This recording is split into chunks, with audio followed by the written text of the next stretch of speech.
selalu diasumsikan negatif oleh orang-orang.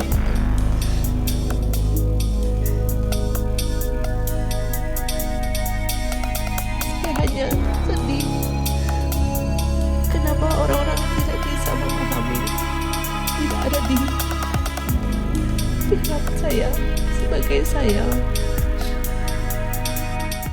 Ya, Bu Monika, tapi kan dalam persidangan kali ini hakim juga beberapa kali menemukan ada ketidakkonsistenan dari pernyataan ataupun keterangan Putri.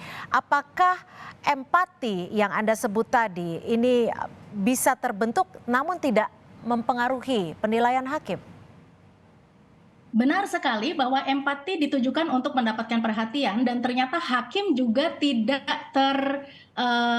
tertrigger dengan upaya untuk berempati. Memang berempati hakimnya, tetapi untuk menanyakan apakah Anda masih bisa melanjutkan persidangan ini dan sebagainya, ya. Karena apa?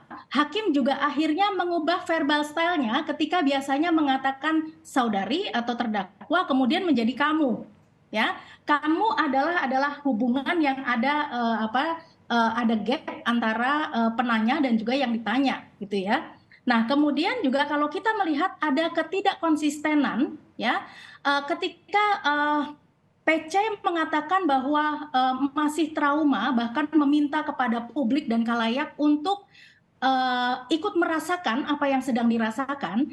Artinya kalau merasakan trauma, ya, bahkan seseorang mungkin tidak bisa lagi menyebut dengan kata Dek Yosua. Dan ini yang selalu Putri juga masih menyampaikan Dek Yosua. Biasanya ketika seseorang berada dalam situasi yang masih emosional, maka panggilan kepada seseorang pasti akan berubah. Akan berubah. Orang tersebut sudah ya, entah hanya namanya atau bahasa kasar lain yang bisa muncul. Ya, dalam keterangannya Putri juga menyebut bahwa ia sempat bertemu dengan Yosua lagi untuk meminta dirinya keluar atau resign. Apakah dari sisi gestur atau mikroekspresi saat memberikan keterangan ini memang betul genuine atau seperti apa? Kalau kita lihat dari awal sampai dengan akhir, kita mendapati bahwa ekspresi yang keluar dari baseline-nya, ya. Jadi kalau baseline-nya ini adalah apa yang disampaikan oleh Bu Putri ini ya seperti sedang menceritakan sesuatu, sedang menceritakan suatu cerita. Tetapi menjadi keluar dari baseline ketika hal yang berkaitan dengan pelecehan seksual, ya. Nah, maka ketika kita melihat bahwa PC ini meminta kepada Yosua untuk resign dan sebagainya, ini beliau tidak ada emosi-emosi juga yang terlihat berbeda seperti ketika mengatakan mengenai pelecehan seksual.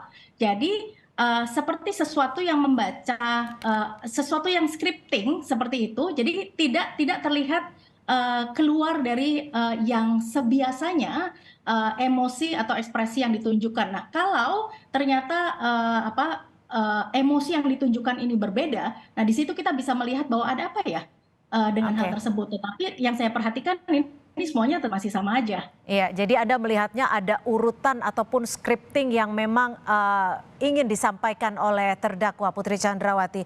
Bu Monika, saat di persidangan Putri Chandrawati juga ditanya oleh hakim kenapa tidak visum. Putri menjelaskan malu, takut aib, dan takut tidak dicintai lagi oleh suaminya. Bagaimana Anda melihatnya?